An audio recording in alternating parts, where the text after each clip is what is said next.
His hand was still raised. She was already steady, already safe, already standing on her own 2 feet at the bottom of that scaffold with paint on her palms and her heart going faster than she would ever admit. But his hand was still raised. Both of them, actually, hovering in the air between them like he hadn't gotten the message yet that she hadn't fallen. Like some part of him was still catching her. She looked up at him. He looked at her. And in the silence of that empty lobby, in the gold morning light coming through windows that were older than either of them, with 14 feet of scaffold behind her and a century-old painting above them and absolutely nothing between them but 3 inches of charged air and everything neither of them had said yet, Cade Ellison's hands slowly came down. But he didn't step back. That was the moment. Not the dinner. Not the confession. Not the night she walked away from him on a cold sidewalk with her whole chest aching and her chin level and her voice steady as stone. It was this. A man who forgot to pretend he wasn't afraid of losing her, before he even had her. Before he even let himself know that he wanted her. She stepped back first. She always did. But this is the story of the last time. Before we go any further, if that first moment already got you, if you felt something move in your chest just now, please take 2 seconds and subscribe to this channel, give this video a like, and share it with someone who deserves a love story today. This community grows because of you, and that means everything to me. Now, back to the beginning. Back to how it actually started. The building was quiet at 7 in the morning. The kind of quiet that belonged to old things. To plaster walls and oak floors and ceilings that had held a century of other people's voices and finally gotten to rest. Warm light came through the original casement windows in long, uneven bars, falling across the damaged mural in a way that revealed what electric light would hide. The depth of the layers, the weight of the grime, and beneath all of it, faint and stubborn, the evidence of something that had once been extraordinary and refused to fully disappear. Soleil Marchand had been on the scaffold for 2 hours without moving. 14 feet off the ground, brush in hand. A brush barely wider than a human hair, holding it against the wall the way a surgeon holds a scalpel over something irreplaceable. Steady, certain, and deeply, privately in love with what she was doing. She was 24 years old. She had paint under her fingernails that hadn't fully come out in 3 days.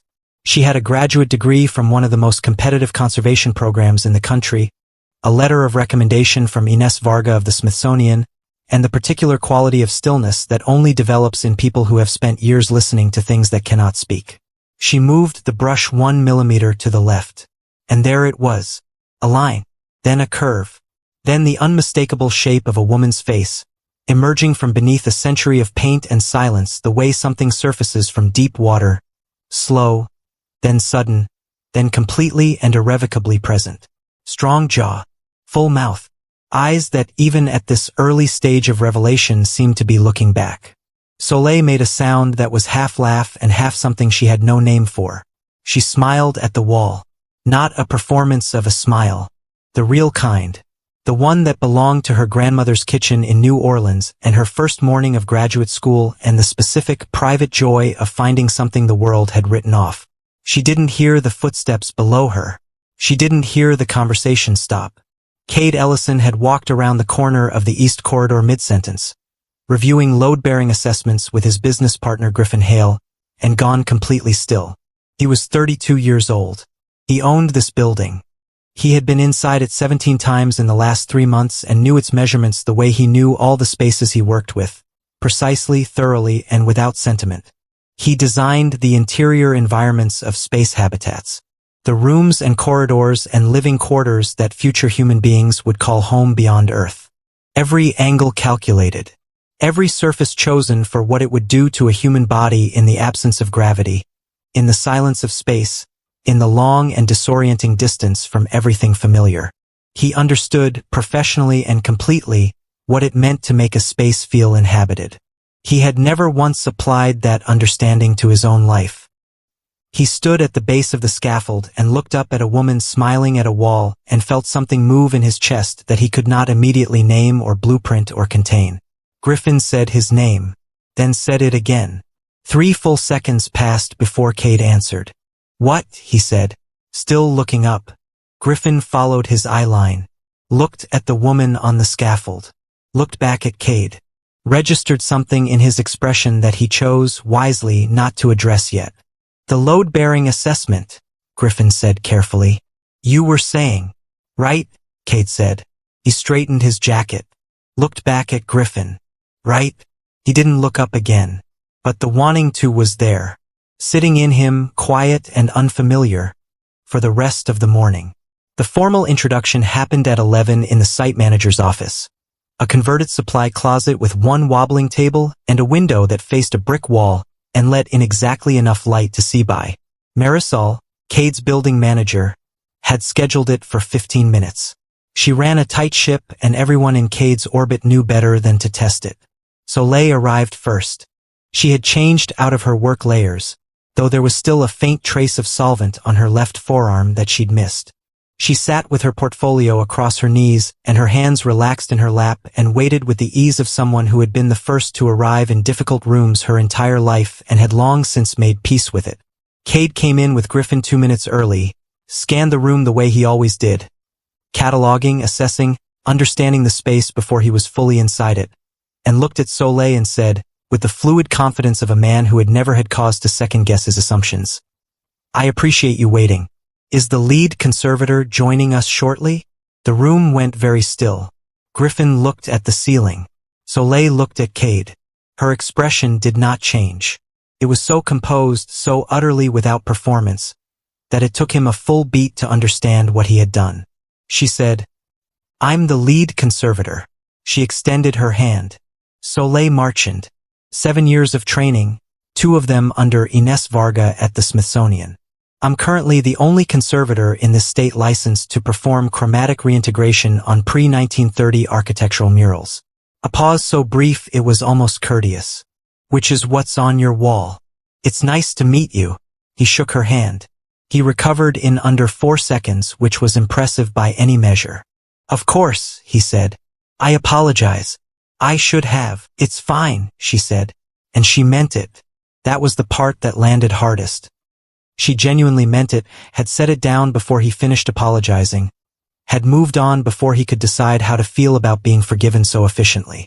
She opened her portfolio across the table and began her walkthrough with the precise, unhurried authority of someone who had been making this correction her entire professional life and had decided a long time ago it wasn't worth carrying. Cade sat across from her and listened. Not the way he usually listened. Not the operational kind, the kind that sorted for relevant data and discarded the rest. He listened the way you listen when you're aware, without being able to explain why, that you might miss something important if you don't. She was 24 years old and she spoke about grime stratification and paint layer analysis and the original artist's likely technique with the fluency of someone who had given a decade of devotion to understanding things most people walked past without looking at. When she talked about the buried composition, the original image detected beneath the surface layer. Something shifted in her voice. Not dramatically. A degree warmer. A shade more alive. The way a room changes when someone opens a window they didn't know was there. She cared about this. Not professionally. Personally. There was a difference and it was visible to anyone paying attention. Cade was paying attention. When the meeting ended and Soleil gathered her portfolio and walked out, Griffin leaned back in his chair and let the silence sit for a moment. Then he said, You assumed she was an assistant. I know. Out loud. In front of her. I know, Griffin. She didn't even flinch. I noticed, Cade said. Griffin nodded slowly. Yeah, he said. I imagine you did. That evening they had dinner at a restaurant they'd been going to since graduate school. Paper tablecloths, decent wine, no one looking twice at anyone. Griffin ordered steak. Cade ordered what he always ordered and ate half of it. She's not your type, Griffin said at some point, without preamble. The way he said things he'd been turning over for hours. I don't mean that badly. I mean it specifically. She's not the kind of woman you usually notice. Cade picked up his wine glass. And what kind of woman do I usually notice? Griffin was quiet for a moment. Safe ones, he said. Women who fit the blueprint. Women who exist comfortably inside the same world you already live in and don't ask you to leave it. The word landed. Safe. Cade turned it over the way you examine something found unexpectedly, unsure whether you put it there or whether it arrived on its own. He thought about the women he had dated over the last decade. Accomplished, compelling, beautiful in their own ways. He thought about what all of them had quietly in common, and the answer came quickly, in the way answers do when you've been not asking a question for a very long time.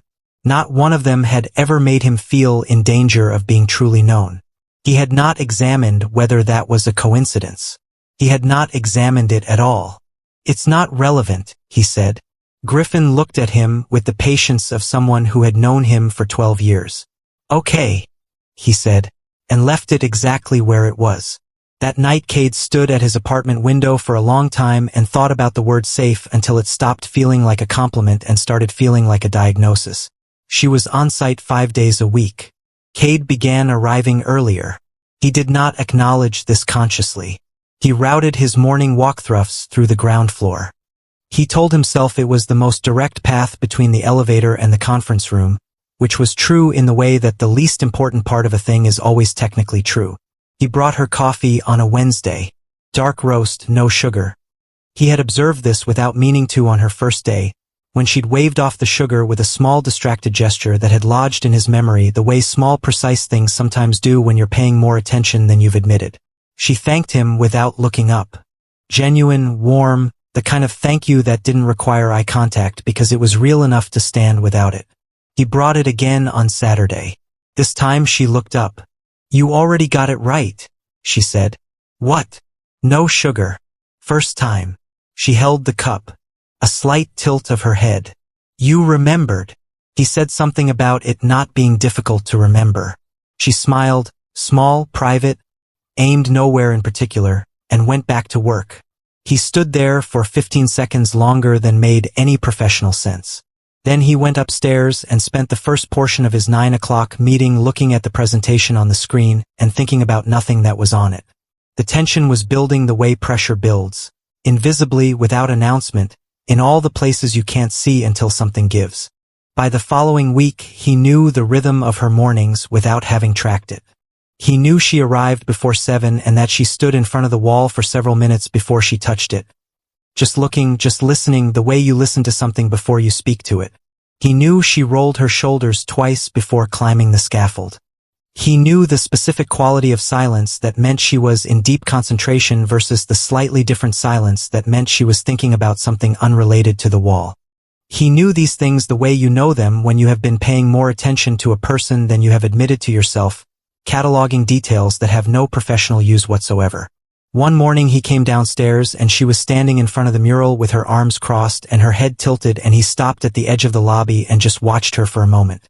She didn't know he was there. She reached up and touched the wall with 2 fingers, not working, just touching, the way you touch the shoulder of someone you're relieved to find still breathing. Something in that gesture went straight through him. He must have made a sound or shifted his weight because she turned. Found him standing at the edge of the lobby. Neither of them said anything for a moment. "Sorry," he said. "I didn't want to interrupt." She looked at him with those steady eyes. "You weren't," she said, and turned back to the wall. He stood there another moment, then crossed the lobby and stood beside her and looked at the wall too, and they stood there together in the morning quiet without speaking, and the silence between them was the most comfortable silence he had been inside in years. That was the thing that undid him more than anything else. Not the attraction, not the way she looked in the lamplight, not even the smile. The silence. The way being near her required nothing of him except to simply be there, and somehow that was the most demanding thing anyone had asked of him in a very long time. He went upstairs. She watched him go. Neither of them said anything about what had just happened because there was nothing to say about it yet. But it had happened. They both knew it had happened.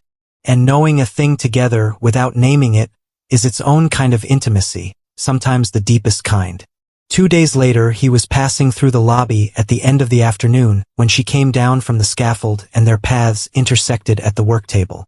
She reached for a reference binder at the same moment he reached for the site schedule sitting beside it. Their hands stopped, not touching, close enough that she could have felt the warmth of his hand if she'd moved an inch. Neither of them moved. The air in the exact space between their hands felt different from the air everywhere else in the room.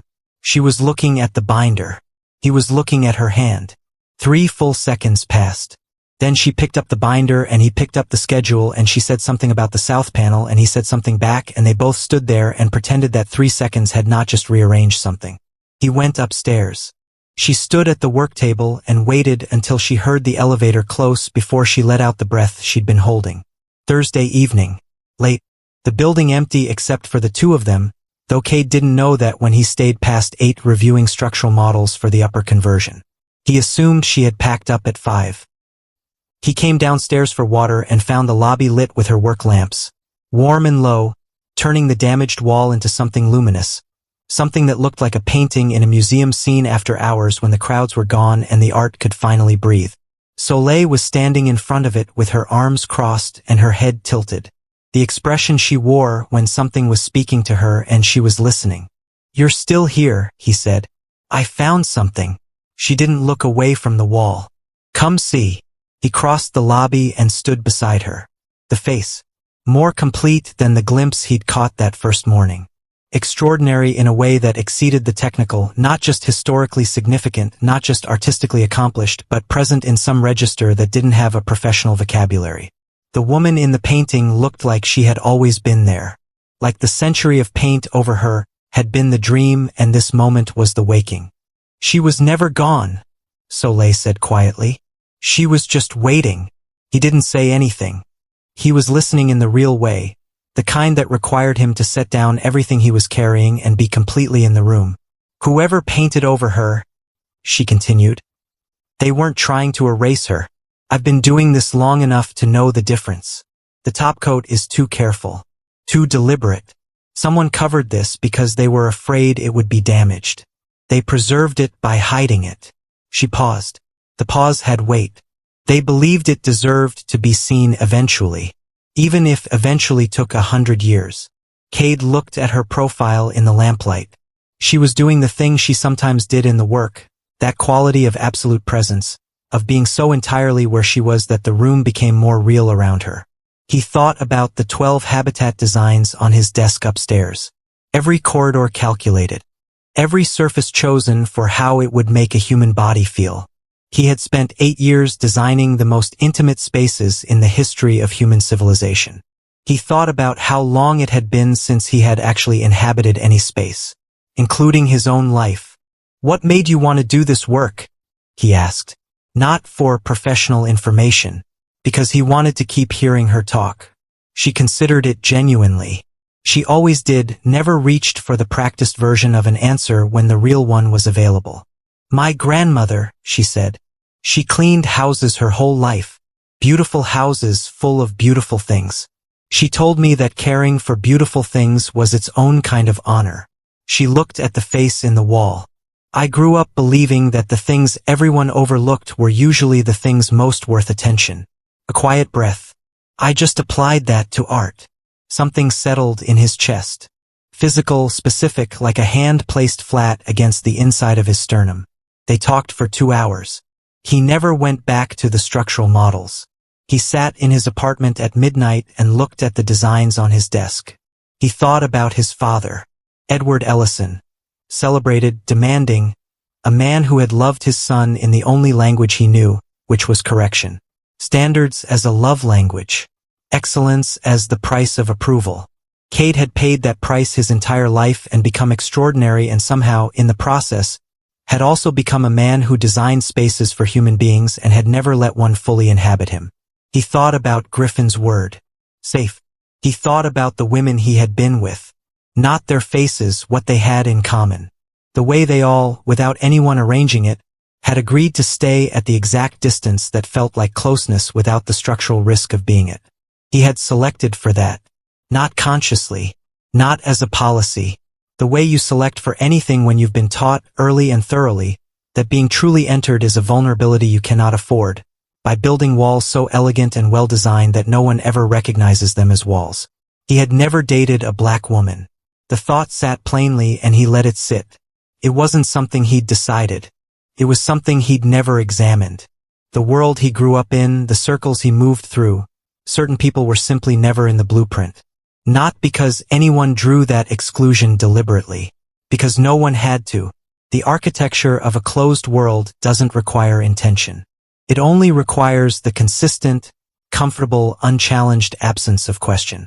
He had never asked the question, until a 24-year-old woman with paint under her fingernails smiled at a wall like it was someone she loved coming home, and made the absence of that question feel, for the first time, like an actual loss. The most undoing thing was that she wasn't trying to reach him. She was not performing for him or pursuing him or angling for his attention.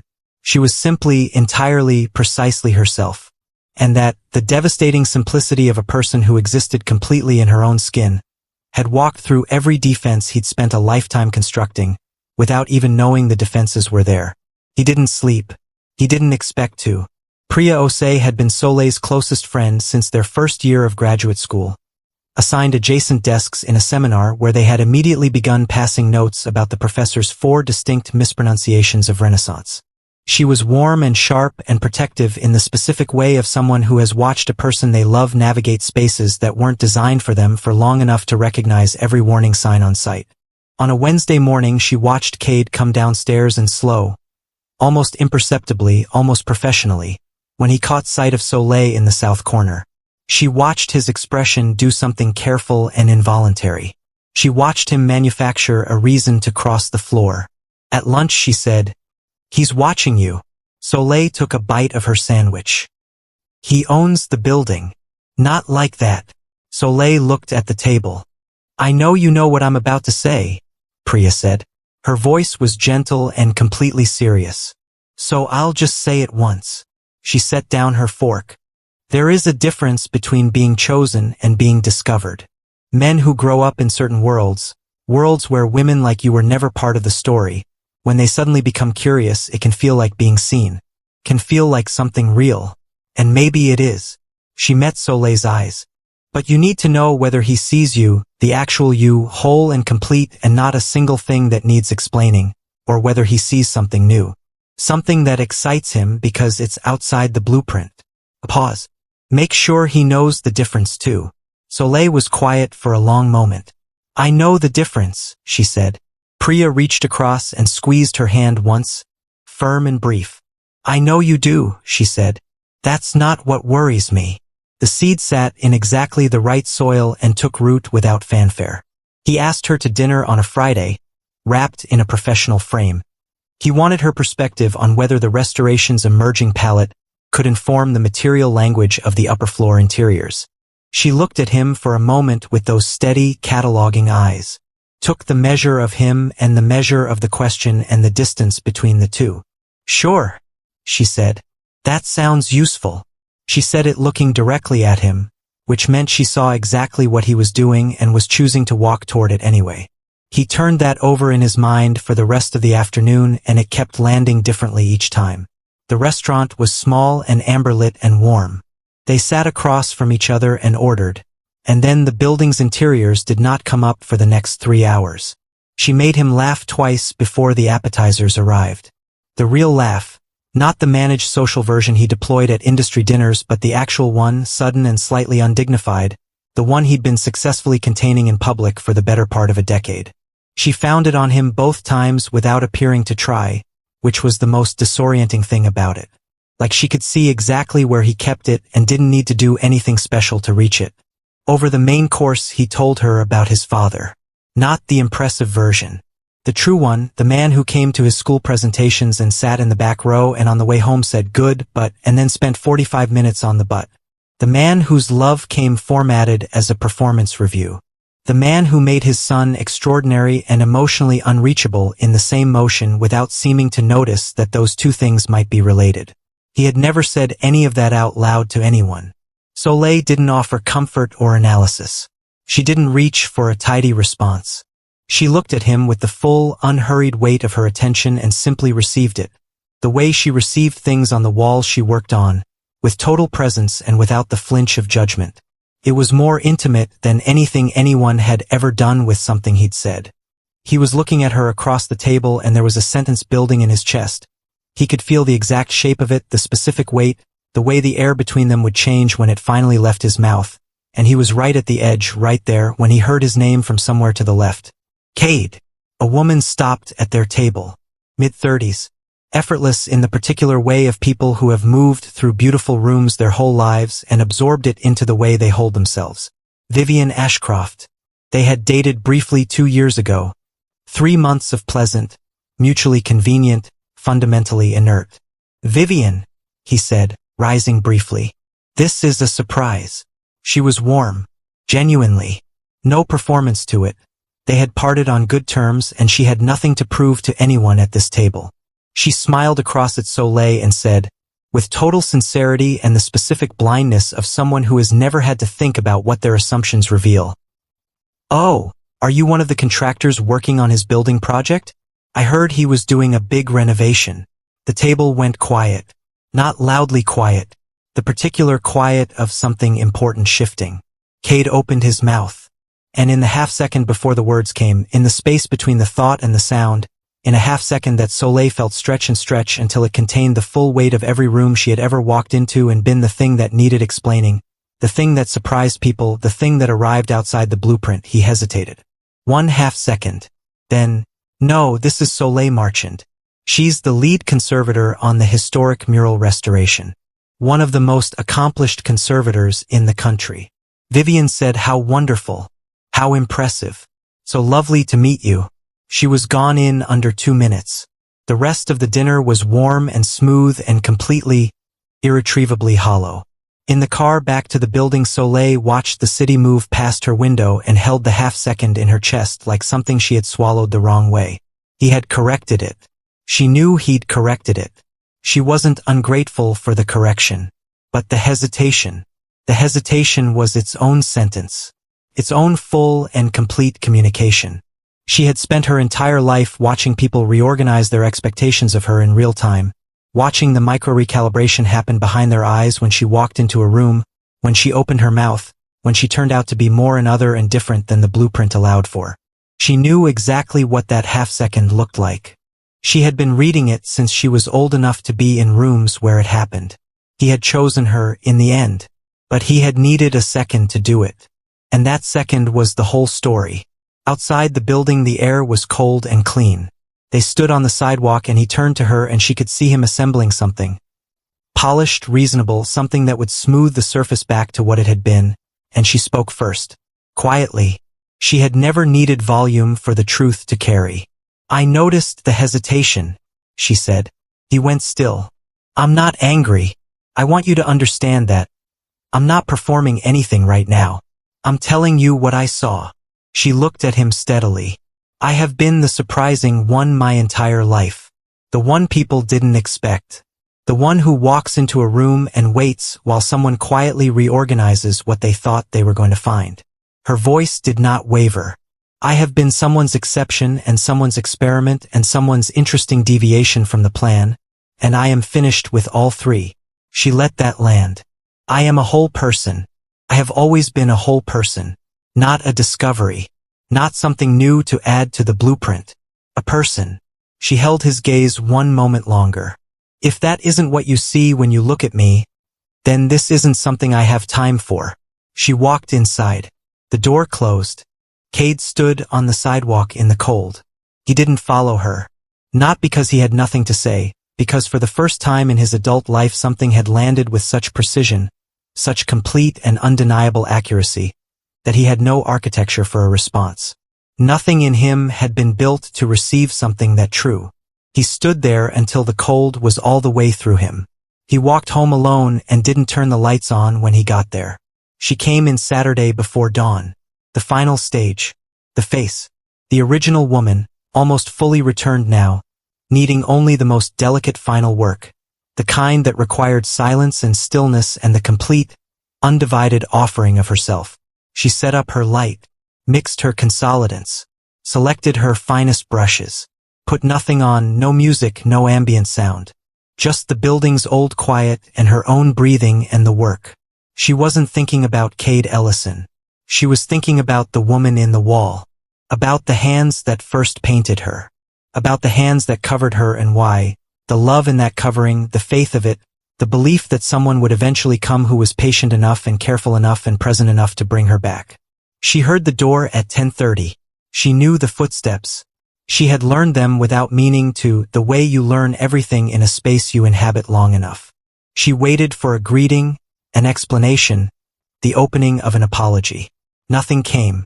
She heard him cross the lobby, heard him lower himself to the floor, the specific sound of someone settling with their back against the wall, knees up, not performing arrival, not announcing himself, just coming into the room where she was and staying there.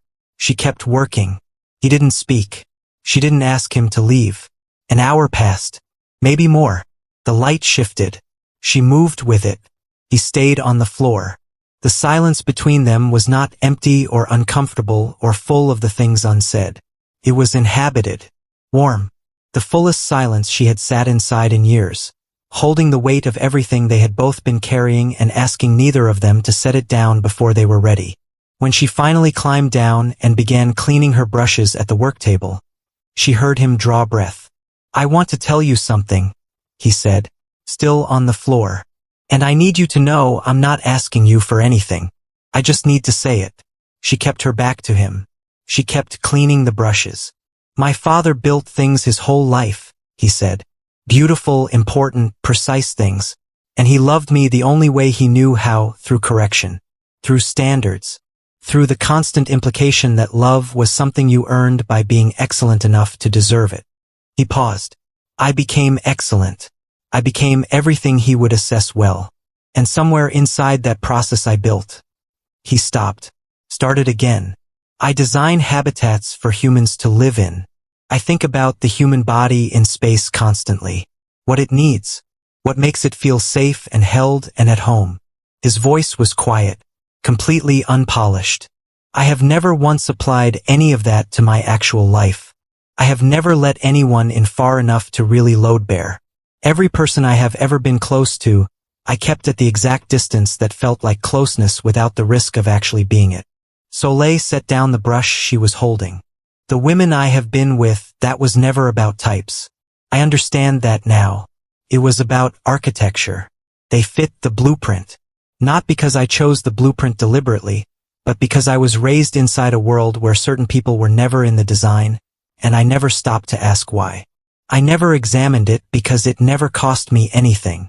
His voice dropped lower. "Until now, when for the first time in my life the absence of the question feels like an actual loss." She turned around. He was on the floor exactly as she'd known he would be. Back against the wall, knees up, hands loose at his sides, looking at her with everything off his face. No management, no architecture, no carefully maintained distance. Just the man underneath all of it, sitting on a lobby floor on a Saturday morning because there was no other place he wanted to be and he had finally run out of reasons to pretend otherwise. "The hesitation at dinner," he said, holding her gaze. "I need you to know what it was. It wasn't shame. It wasn't confusion about what you are to me. It was the oldest, most cowardly part of me reacting to being seen, feeling something real, and every reflex I'd spent 32 years building kicked in at once." Something moved through his expression. "I corrected it. I know that doesn't undo the second before I did. I know you felt that second." He let that sit without flinching from it. "You are not a detour. You are not a discovery. You are not a deviation from any plan. You are the first person in years who has made me feel like I am standing inside my own life instead of engineering it from a safe distance." He looked at his hands, then back at her. "I don't have a blueprint for this. I just know I am tired of designing rooms I don't live in. And I know what your face looks like when you find something worth saving." A breath. "I just needed you to know that." The room held it. Soleil stood at the work table and looked at him. This man who built futures for other people and couldn't find his way into his own. And she felt the full, complicated, specific reality of him. Not the idea. Not the version she'd been careful about. The actual person on the floor with no defenses left and nothing prepared. She said, "I need you to understand something." He waited, completely still. "I have spent my career returning things to what they always were," she said. "Not to a better version. Not to what someone wished they could be. To themselves." She held his gaze without softening it. "I'm not going to restore you, Cade. That is not what I am here for. I am not the person who fixes what your father did or corrects the blueprint or makes you whole. Her voice was steady and warm and absolute. I am already whole. I have always been whole. And I need you to come to me from that same place. Not as someone being repaired, but as someone who is already capable of this and is choosing it. She paused. Can you do that? She watched it move through him. The real consideration of it. Not a quick yes assembled to fill the silence. The actual reckoning, visible in his face, of what she was asking and what it would cost and whether he was capable of paying it. Yes, he said. One word. Full weight. She looked at him for another moment. Then something shifted in her expression. Not a smile yet, but the place just before one. Good, she said. Then get off my floor. I have work to finish. He stood. He almost smiled, the real one, the undignified one she had been quietly collecting. He looked at her for one more second and then he turned and walked toward the door, and just before he reached it she said, without turning from the wall, Cade. He stopped. Thank you for coming, she said. For just coming. He stood in the doorway for a moment. Then he left, and she turned back to the woman in the wall with her whole chest full of something she wasn't ready to name yet, but was no longer willing to pretend she didn't feel. If you are still here, if any part of the story is living in your body right now, please drop a comment below and tell me what you felt. Your comments mean more than you know. Like this video, subscribe if you haven't yet, and share this with someone who deserves to feel something real today. There is still so much left. Stay with me. The days after were not a sequence of grand moments. They were better than that. They were specific and small and irreversible, the way the things that actually change your life always are. The Monday morning he came downstairs and she had already made 2 coffees and handed him one without ceremony, without making anything of it, without waiting to see how he would receive it. Just the quiet assumption of his presence as something she was no longer pretending she didn't want. He stood beside her and looked at the wall and drank his coffee and said nothing for 3 minutes, and it was the most at home he had felt in a room in longer than he could account for. The Wednesday she was explaining the final composition to him, the choices the original artist made, the specific pigments, the evidence of revision in the brushwork, and she got excited about a particular detail the way she sometimes did and grabbed his arm without noticing. She talked for another full minute before she registered her own hand. She looked at it, then at him. He looked at her hand on his arm and then at her face.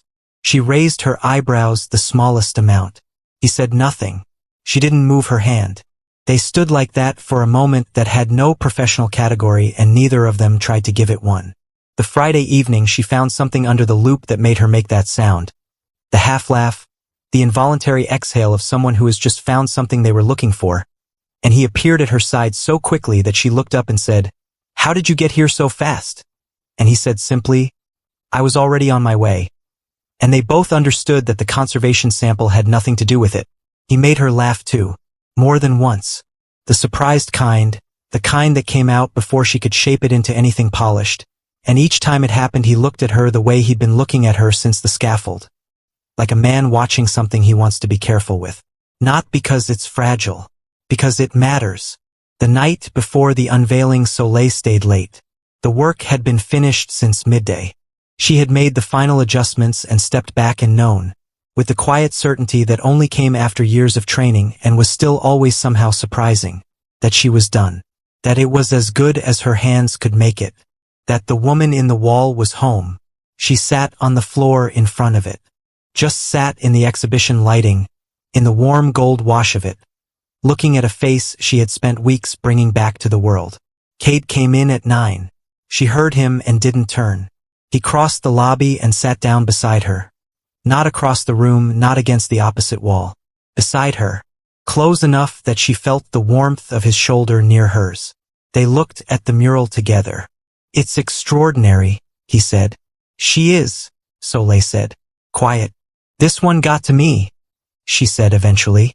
I've worked on bigger restorations, older pieces, more damage, but something about this one. She looked at the woman's face. The person who covered her did it with so much care. Every layer was deliberate, like they were saying not yet, but someday someone will come. She paused. And they were right. She felt him turn to look at her. She turned. He was looking at her the way he'd been looking at her since the scaffold, fully, without the managed distance that had been his method for as long as he could remember. His arm came up slowly. She watched it happen.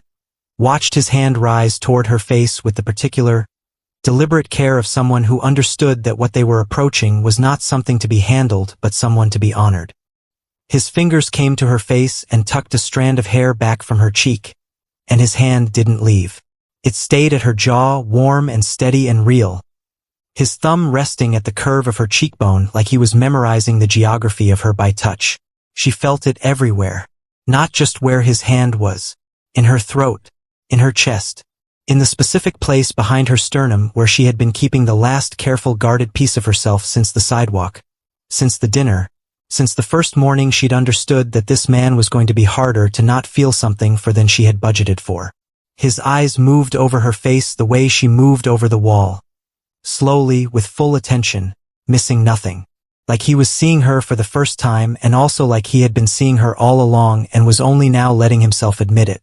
Soleil, he said, just her name, in a voice that had nothing polished left in it. She didn't answer. She just looked at him and let herself be looked at. Fully, without the small practiced adjustments she made in most rooms, without holding anything back or keeping anything managed.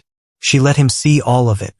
The warmth and the wariness and the want and the discipline it had taken to hold all three of those things at once for this long. He saw it. She watched him receive it. I see you, he said, not as the conclusion of a speech, not as the climax of anything rehearsed, as the simplest, most irreversible offering he had. Said quietly in an empty building at night in front of a woman who had waited 100 years in the wall behind them to hear something like it. Her eyes filled. She didn't look away. She leaned forward and rested her forehead against his. Just that. Their foreheads touching in the gold light. Her eyes closed. His hand still warm at her jaw. The whole building holding its breath around them. She could feel him breathing. She matched it without meaning to. In the kind of stillness that doesn't feel like stillness at all because every nerve in her body was completely electrically awake. They stayed like that, long enough for it to become its own kind of home. The unveiling the next evening was not large. 25 people, building staff, a few local press, Griffin, Priya, several members of Cade's firm. Marisol had arranged everything with her usual quiet precision. The exhibition lighting was perfect. The wine was open, and when people walked through the lobby door and looked up, they stopped. Not politely, not professionally. They stopped the way people stop when something beautiful refuses to be walked past. The woman in the wall, fully revealed, fully returned, luminous and strong and present, stopped them in their tracks and held them there and made the room go quiet in the way that only real things can. Cade was asked to say a few words. He stood in the center of the lobby and spoke about the building, the history, the restoration project, what it meant for the firm's future headquarters. Polished, brief, exactly what the room expected. And then he paused. He found Soleil across the room. She was standing near the back with Priya, a glass of wine in her hand, wearing the particular stillness of someone who has finished something enormous and is allowing themselves, quietly and privately, to feel it. He looked at her. And then, in front of his staff and the journalists and everyone who would carry this evening out of the building with them, he said, "The best spaces are built by people who believe something is worth preserving. I have spent my career designing environments for human beings to inhabit, and I have thought carefully for years about what makes a space feel like a home." He paused. I did not fully understand it until this restoration. What Soleil Marchand returned to this wall is not just a painting. It is the belief that what the world overlooks is often what is most worth seeing. He held her gaze across the room. This building now has something in it worth walking through the door for. Because of her. The room was warm. People nodded. Someone near Priya made a soft sound of agreement. Priya turned to look at Soleil. Soleil was looking at Cade across the lobby and her face held the smile. The real one, the private one. The one that had belonged to her grandmother's kitchen and her first day of graduate school and every wall she had ever brought back from the edge of being lost. Priya said quietly, "Okay." And then again, "Okay." The room cleared slowly, the way good evenings do, reluctantly, in stages, people lingering at the mural for one more look before gathering their coats. Eventually the voices faded and the door closed for the last time and the lobby was quiet.